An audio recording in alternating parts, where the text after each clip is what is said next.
start with our questions. Can you describe the music of Apocalyptica in 3 keywords? No. Apocalyptica. No, next. It's a short interview. Have some grapes. Really cool. Apocalyptica's music in 3 words. Best ever music. The best ever. It's mainly instrumental rock.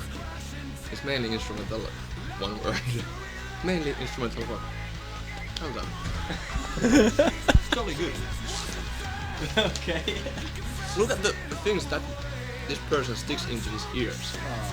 Yeah, but that's the reason, because I stick them also to my ass. You touch it. Well,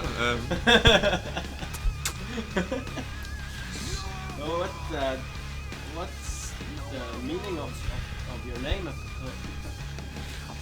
No meaning really. But what was the original band name? Jailhouse band. Would you prefer a jailhouse band? No. Yeah, but we began the whole thing as just a project for our own fun, and we never had like any plans to become a rock band, like a serious rock band.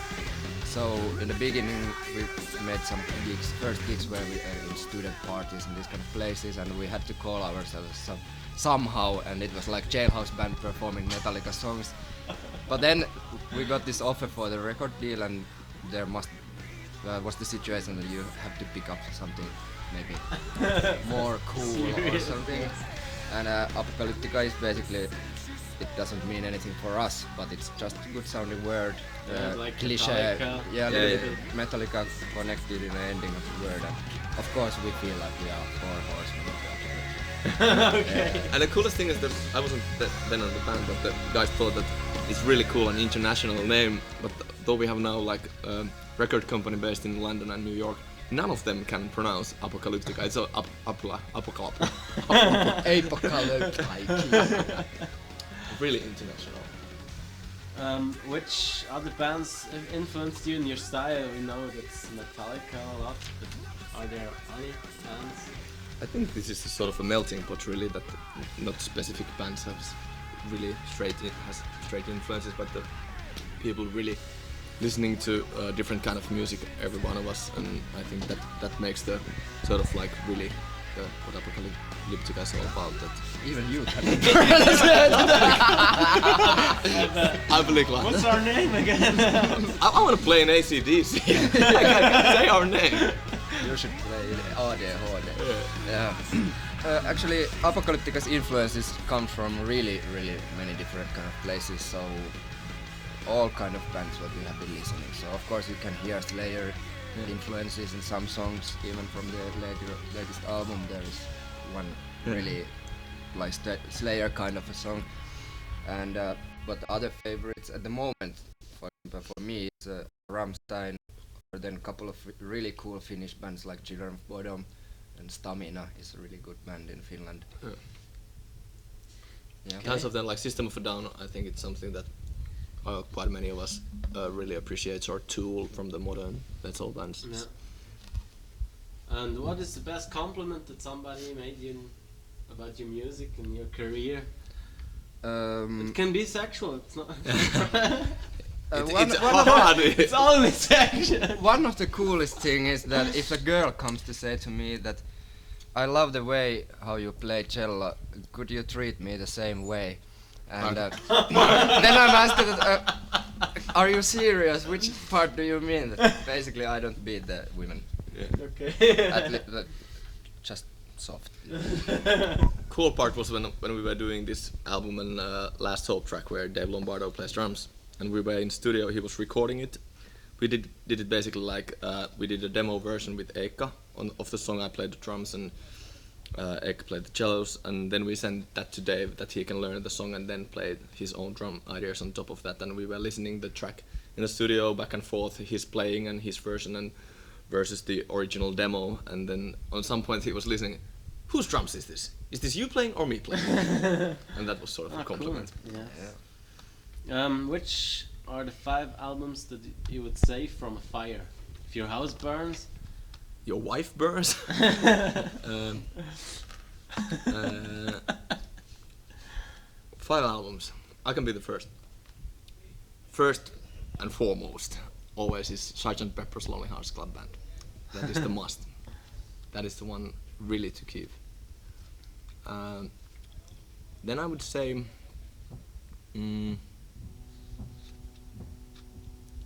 that was a hard one. Who's next? The Who. That's definitely one. And then Seal's first album. It's really something. And Underworld's Everything, the live album they done, 97. It's really cool. How many have I said now? Four maybe. And one last is Neil Young's Harvest. Okay. I would concentrate on saving own demos, demo CDs, that you would not lose your own music. But otherwise, maybe some of my classical or opera rarities, because all the else you can buy again. But if you have found something really extraordinary somewhere, it's difficult to find. Can you say that your cello is like a friend for you now over the years? More like an enemy. Yesterday, no.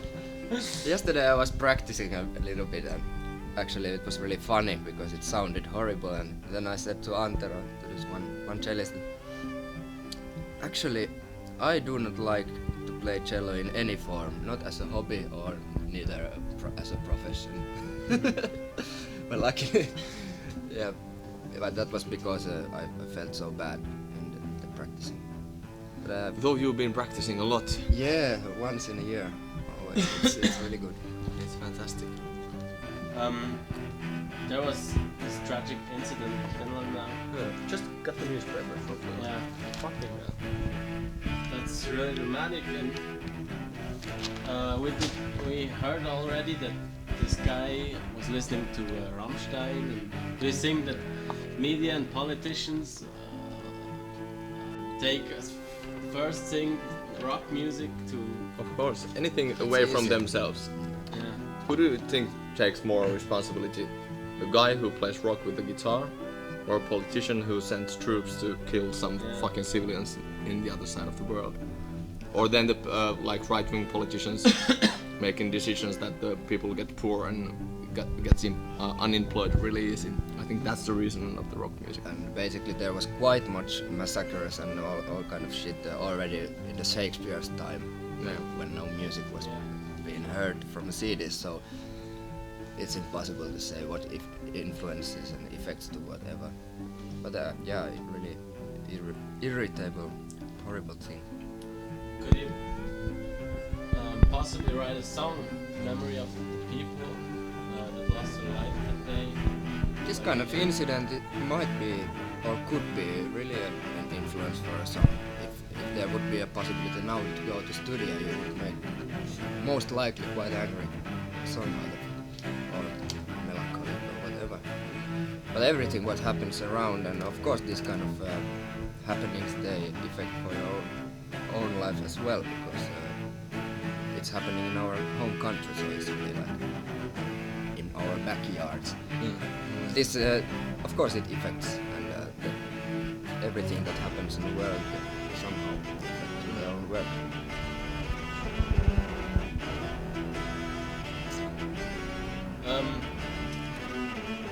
A guitarist throws his picks to fans, and the drummer is drumsticks. What are you throwing?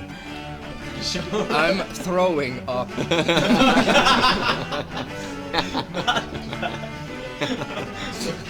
But you're not throwing your phone. No, No, it fucking cost 5,000 euros. Yeah. On one festival or one place we were doing a show, we went off stage. Guys left the bows to the their seats, and then the local promoter or somebody, local security guy or somebody, he took the bows and threw them to the audience. Fucking hell. Yeah, they are quite expensive still.